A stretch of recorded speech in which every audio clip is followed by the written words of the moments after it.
Salut YouTube, on se retrouve aujourd'hui pour une nouvelle vidéo qui va être le book haul de tous mes achats réalisés pendant le courant du mois d'avril. Avant de démarrer le book haul, tout d'abord un petit mot, juste merci à tous ceux qui sont passés sur mon premier vlog que j'ai publié fin avril, je crois, si je ne me trompe pas. Merci de votre indulgence, notamment par rapport à la gestion du son. J'ai eu des petits soucis au niveau du son. L'image n'est pas non plus forcément incroyable. Je pense que c'est dû au petit montage que j'ai fait, etc. Bref, si je refais des vlogs à l'avenir, j'essaierai de m'améliorer sur le son et puis la qualité de l'image qui n'était pas incroyable, loin de là. Merci beaucoup en tout cas à tous ceux qui m'ont laissé des petits messages et qui m'ont encouragé. Je vous embrasse tous et toutes. Ce petit point chaîne étant fait, au niveau des achats de ce mois-ci, je trouve que je continue dans ma lignée. Voilà, je reste raisonnable à mon niveau, j'entends, hein, parce que vous savez que j'ai toujours une passion pour acheter des livres. Je pense que ça ne s'arrangera pas, mais voilà, je suis restée encore, à peu près raisonnable à mon niveau, on va dire. On va démarrer par les graphiques. Alors je pense que de toute l'histoire de la chaîne, c'est le mois où il y a le moins de graphiques. Il y a majoritairement de l'occasion et de achats neufs. On va démarrer par les achats neufs. Je me suis acheté le tome 104 de One Piece de Eiichiro Oda, publié chez Glénat. Donc je l'ai pris en librairie parce que je voulais, futilité absolue, la première édition du titre avec la couverture un peu argentée, j'allais dire dorée mais non, c'est argenté. Comme d'hab, je continue de lire One Piece, toujours en lecture commune avec Dorian, et ce tome 104 sera lu dans le courant du mois de mai et moi je vous en reparlerai dans un futur update graphique. Toujours achat neuf, je me suis acheté La Dame de la Chambre Close de Minetaru Mochizuki, c'est publié chez Glénat. Ici on est dans un titre un peu, voilà, comme vous pouvez le deviner, il me semble que c'est un petit peu lugubre, un petit peu angoissant. Donc si le nom de l'auteur vous dit quelque chose, c'est l'auteur de Dragonhead. Donc c'est vrai qu'on reconnaît plutôt bien sa patte graphique. C'est un titre qui a été dans ma wishlist mais qu'on ne pouvait plus trouver. Donc Glénat a eu l'excellente idée de le rééditer. Et voilà, je suis tombée dessus en librairie. Et bah du coup, je me le suis pris. A priori, donc c'est l'histoire de cette femme qui va rentrer chez lui et le harceler la nuit. Mais on ne sait pas trop, est-ce qu'il rêve, est-ce qu'il imagine, etc., etc. Bref, je pense qu'avec le talent de l'auteur, ça peut être un titre vraiment bon. Et voilà, comme je l'ai dit, il était dans ma wishlist depuis longtemps. Ensuite, le reste de mes achats, ce sont des achats vinted, on va dire. Je me suis pris le tome 3 et donc c'est la fin de la trilogie de la déesse de 3000 ans de Fumitaka Kano. C'est publié chez Michel Lafon dans leur collection Katzoku. Je sais pas pourquoi j'ai bugué. J'aime vraiment beaucoup le style graphique proposé. Alors j'adore ce genre de choses, vous voyez, quand la couve se poursuit comme ça sur la 4e. C'est un détail, mais moi j'aime vraiment beaucoup. Je vais pas lire du coup la 4e puisque je ne voudrais pas me spoiler. C'est le dernier tome. Voilà, est-ce que peut-être que je réussirai à me le caser cet été? Je ne sais pas. Si jamais vous l'avez lu, dites-le moi en commentaire. Je me suis aussi trouvé le tome 3 de la trilogie, non pas du tout, de la série en 5 tomes, Meurtre dans le Décagone de Yukito Ayatsuji et Hiro Kiyohara. C'est publié chez Pika. Ici, c'est un huis clos policier thriller. J'aime aussi beaucoup le style graphique, forcément. Et puis, hop là. Et puis, voilà, le côté thriller, huis clos, tout ça, ça me plaisait beaucoup. Donc, c'est le tome 3, il n'en reste plus que 2. Je me suis également trouvé le tome 3 de Fable de Bill Willingham et Mark Buckingham. C'est publié par DC Comics dans leur collection Nomade, c'est-à-dire la collection poche, on va dire, en comics. J'aime beaucoup cette collection. Donc là, c'est donc le tome 3, forcément. Il y aura 10 volumes au total de cette série qui est un petit peu une réécriture, réinterprétation des mythes, des contes de fées. Hop là. Il y a l'air d'avoir un sacré mélange de plein de choses différentes. Je me dis, est-ce que je vais les acheter? Ça se trouve, je vais détester, parce que je sais que certains l'ont lu et n'ont pas du tout aimé. En tout cas, moi, je suis vraiment super contente vraiment que DC Comics ait lancé cette collection kiosque. 9, elle est à 9,90. Moi, je l'ai payé 3 ou 4 euros, je crois. Et voilà, moi je suis très contente de me l'être procuré, sachant que je pense que clairement les autres, je me les achèterais neufs. Parce que je pense que je ne réussirai plus à les trouver en occasion. Et une autre fin de série et le dernier graphique de cette vidéo, vous constaterez ce qui est très peu par rapport à d'habitude, c'est le tome 2 des Amants sacrifiés de Masasumi Kakizaki. C'est publié chez Kiun dans leur collection Seinen. J'aime vraiment, vraiment, vraiment beaucoup le style graphique de l'auteur, un style avec beaucoup de crayonnés, beaucoup de trames. Donc ici, c'est le dernier tome de la duologie. On est en Mandchourie, je crois. Je sais pas. Trahir son pays ou protéger son mari, le destin d'une japonaise hors norme prise dans les tumultes de la Seconde Guerre mondiale. Voilà. J'en sais pas plus, si ce n'est que l'auteur m'intéresse beaucoup, j'aime beaucoup son style. Et puis voilà, une duologie chez Kiun, c'est plutôt intéressant. Donc c'est donc déjà terminé pour les graphiques. Vous avez vu qu'au niveau graphique, j'ai été quand même très très sage avec seulement 2 achats neufs. J'ai été vraiment, je suis très très fière de moi. On va ensuite passer assez rapidement sur la collection kiosque que je suis d'Agatha Christie, avec ce mois-ci 5 titres qui ont donc rejoint ma palle. Je suis toujours ravie. Alors il y a juste un truc qui me chiffonne, c'est que là par exemple, il y a des numéros. Le numéro, c'est le numéro du roman dans la collection achète et pas du tout l'ordre de lecture. Et alors j'avoue que ça me perturbe un petit peu parce que moi je risque probablement de les ranger dans l'ordre de lecture et pas dans l'ordre comme ça, parce que ils mélangent un petit peu l'ordre déjà dans lesquels ils publient, et puis ils alternent entre des one-shots, des Miss Marple et des Hercule Poirot. C'est un détail. Donc dans cette collection, ce mois-ci, nous avons eu 1, 2, 3 d'Agatha Christie. Rendez-vous à Bagdad. Alors à chaque fois j'aime vraiment beaucoup parce qu'on a un dessin au milieu. Alors j'espère que pareil que les dorures elles vont tenir sur le temps, mais j'aime vraiment beaucoup le petit dessin qu'ils mettent à chaque fois au milieu. Poirot joue le jeu. Un très joli violet pour Le miroir se brisa. Et le train bleu. Voilà. Ouais, je sais pas quand est-ce que je les lirai, je vais pas vous mentir, mais en tout cas je suis très contente de voir ces titres d'Agatha Christie intégrer ma pile à lire. Ce mois-ci j'ai reçu 2 services presse, les 2 sont prévus dans ma pile à lire du mois de mai. Ce sont 2 magnifiques briquettes. Donc j'ai d'abord Bad Queen envoyée par Noir d'Absinthe de Magali Lefebvre. On est ici sur une réécriture, réinterprétation, je sais jamais trop, de la reine, l'histoire originale de la Reine de Cœur de Blanche-Neige. J'avais beaucoup aimé ce que Marissa Meyer en avait fait de cette Reine de Cœur dans Heartless. Voilà, j'espère que celui-ci me plaira tout autant.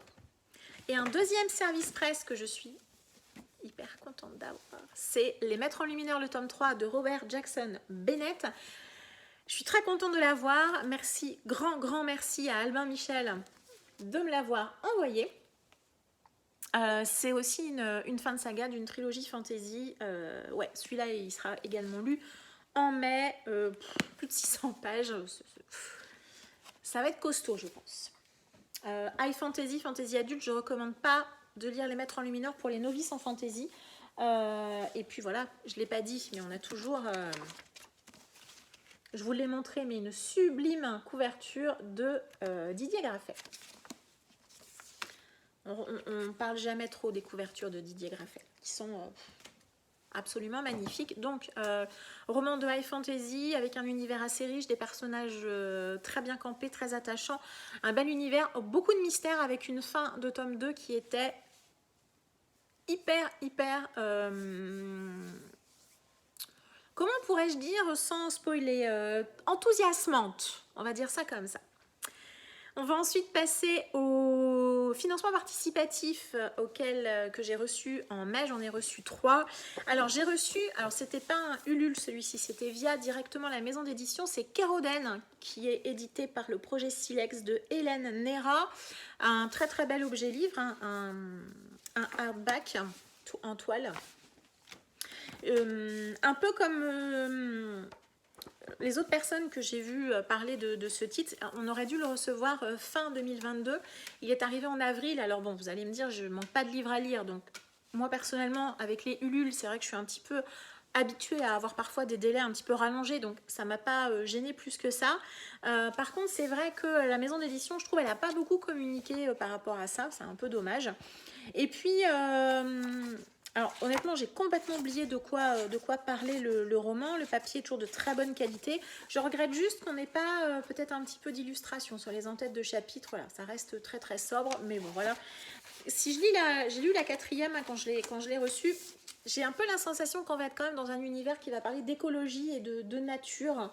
Je sais pas, c'est un peu la sensation que j'en ai, je peux me tromper, mais en tout cas voilà, je suis ravie malgré tout d'avoir reçu ce titre et bien évidemment je continuerai à participer avec grand plaisir aux autres financements du projet Silex. J'ai ensuite reçu un très joli titre qui s'appelle Le Palais des Illusions. C'est de Cici Mahon. C'est publié en auto-édition, mais je crois que Allure, c'est sa maison d'édition, on va dire. Et on est à Paris en 1900, donc période exposition universelle. Et vous voyez la couverture, vous vous doutez que si j'ai flanché pour ce titre, c'est parce qu'effectivement on est dans une ambiance un petit peu asiatique, un petit peu japonisante. Et alors par contre, le seul déception que j'ai eue, c'est que j'ai vu après que ce titre est en fait un préquel, il me semble, à une duologie qui s'intitule Paris des Limbes. Voilà. Mais voilà, je me dis peut-être que du coup je lirai le Paris des Limbes avant. Je ne sais pas trop si je peux le lire complètement indépendamment sans me sentir frustrée. Et puis dans ce titre, il y a des très très jolies illustrations. Voilà, par exemple. Et puis voilà, des choses comme ça. Vraiment très très bel objet. On a reçu comme d'habitude avec les financements participatifs, donc les personnages, des petites cartes comme ça, des personnages. Alors honnêtement, je ne sais pas qui c'est, mais je trouve les dessins sublimes. On a aussi reçu le classique, hein, le marque-page. Et puis j'adore une carte de Paris. Je suis, enfin de ce Paris-là. C'est une carte, pardon, de l'exposition universelle. Et ça a l'air d'être une vraie carte. Source Gallica BNF. Est-ce que c'est une vraie carte? Je sais pas, mais j'aime vraiment beaucoup l'idée de nous avoir envoyé une carte comme ça. Je suis assez fan. Les goodies étaient fun. Donc je suis très contente de l'avoir pris. Je n'ai jamais lu l'autrice, qui est quand même plutôt active, hein, notamment via Amazon. Le livre est plutôt sympa. Et le dernier Ulule auquel j'ai participé et que j'ai donc reçu, c'est N'épouse pas la bête de Sophie Blondeau. C'est de l'auto-édition et c'est ici une réécriture de La Belle et la Bête. Un classique. Ouais, ça a l'air d'être une réinterprétation, mais dans l'époque moderne, on va dire. C'est pas forcément fantasy. Voilà. Le roman lui-même, il n'a rien de spécial, mais bon, voilà, je suis malgré tout contente de l'avoir reçu avec, comme d'hab, une très jolie couverture signée Amandine Peter. Voilà, qu'on connaît quand même un petit peu aussi pas mal sur les réseaux. On va ensuite passer... Ouais, allez, on va passer aux poches. Je suis allée faire un petit tour en bouquinerie ce mois-ci et je suis revenue avec 5 titres. Donc, je me suis d'abord trouvé Le Poids des Ombres de Marie Laberge, publié chez Pocket. Je l'ai pris parce que Marie Laberge, vous la connaissez peut-être, principalement pour une série qui s'intitule, une trilogie qui était très très connue et portée, en tout cas que moi j'ai connue via Margot Liseuse. C'est la saga Le Goût du Bonheur, avec c'est une trilogie, il n'y a pas forcément les titres, je crois que les tomes c'est 3 prénoms de femmes. Marie Laberge est une autrice canadienne et ici on va être aussi, je crois, dans une histoire un peu de secret de famille. Donc je l'ai pris honnêtement principalement pour le nom de l'autrice. Ensuite j'ai pris Entre Fauves de Colline Niel, c'est publié au livre de poche. C'est un titre dont j'ai entendu pas mal de bien quand il est paru en grand format. Il était dans ma wishlist, donc je l'ai pris. Un titre pareil, il me semble que j'en avais entendu parler chez Séverine. Il est bien ce livre, c'est Illusions tragiques de Gilda Pierre Santini, publié chez Pocket, si je me rappelle bien. Deux enfants vont aller chez leur voisin, ou vont voir leur voisin dans sa salle de bain. Et dans la salle de bain, il y a un corps de femme allongé dans la baignoire. Voilà. Qu'est-ce qui se passe avec cette femme? Voilà, beaucoup de questions, je suis assez intriguée et je crois que Séverine, elle avait plutôt bien aimé. Donc, pareil, il était dans ma wishlist depuis un moment, je suis très contente de l'avoir trouvé. Un roman, vous allez comprendre tout de suite pourquoi je l'ai pris, c'est Sancho de Kim Eun-soo, publié chez Point. Je l'ai pris parce que littérature asiatique. D'ailleurs, il va falloir que j'en lise plus de littérature asiatique parce que j'ai plutôt très envie. Alors, il y a un petit papier à la page 66. J'espère que ça ne veut pas dire que la personne l'a abandonné à la page 66. Ici, on est dans la mafia coréenne. C'est ça. Avec Kim Eun-soo, on suit les pérégrinations d'un personnage qui grenouille au cœur de la pègre de Busan, et Busan étant Corée du Sud. Donc effectivement, c'est un thriller coréen. Et un dernier titre dont je n'avais jamais entendu parler nulle part, un titre assez ancien publié chez Pocket dans leur collection imaginaire fantasy, c'est La Tour du Diable de Mark Sumner. Alors, ce qui m'a attiré au démarrage, c'est le mot diable, donc j'ai regardé. J'ai vu que la couve, elle était plutôt rigolote. C'est une illustration de Brom, un grand illustrateur qui fait plutôt dans le médiéval horrifique, on va dire. Donc là, on est quand même sur un personnage qui a quand même une tête qui ressemble quand même beaucoup à la mort. Et derrière, on dit qu'on est dans le Wyoming dans les années 1870.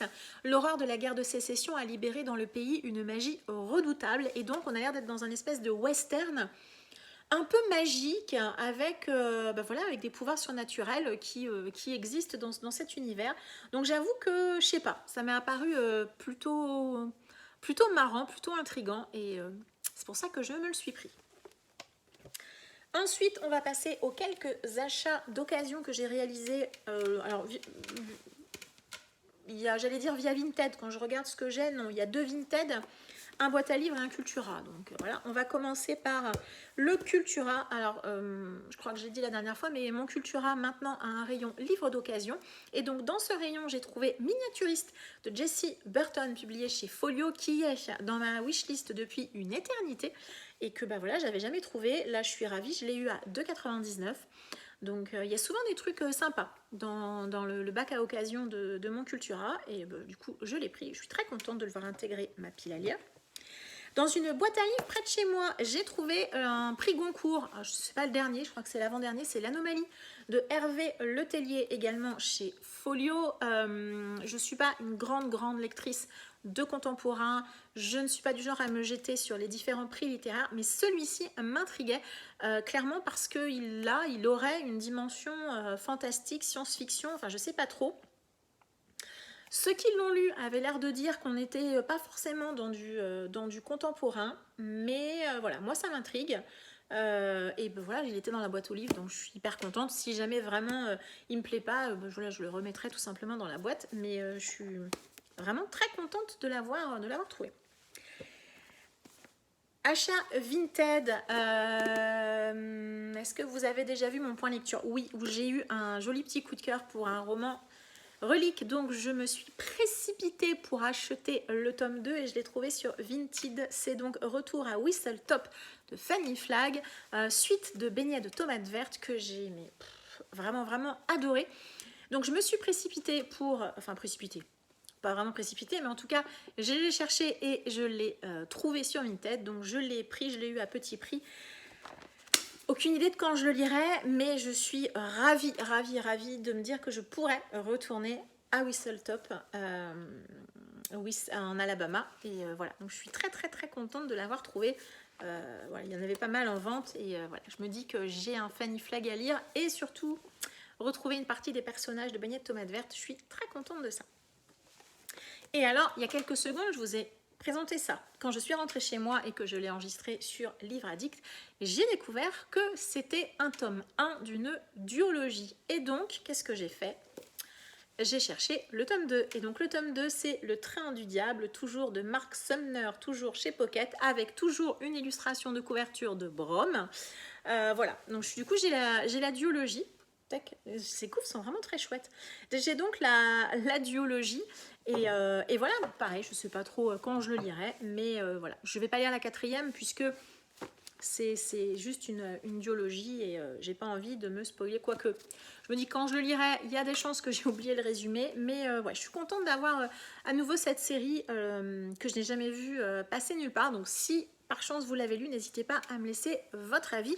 Voilà, d'ailleurs je pense que cet été je vous referai, cet été ou ouais, peut-être juin, juillet, je sais pas trop. Je vous referai sûrement une vidéo de ces livres que je n'ai jamais vus sur Booktube et qui sont dans ma palle. Celui-ci, il en fait partie.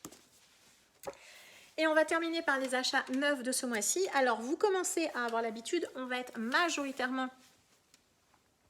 Non, on va être sur du hardback. Je n'ai acheté en neuf que des titres en hardback qui me tentaient bien évidemment. On démarre tout de suite par les achats sur lequel je ne vais pas forcément m'étaler, je pense que vous les avez vus tourner partout. Je me suis pris de Saxus, les Chevaliers de Sombre Cœur de Laure Ève.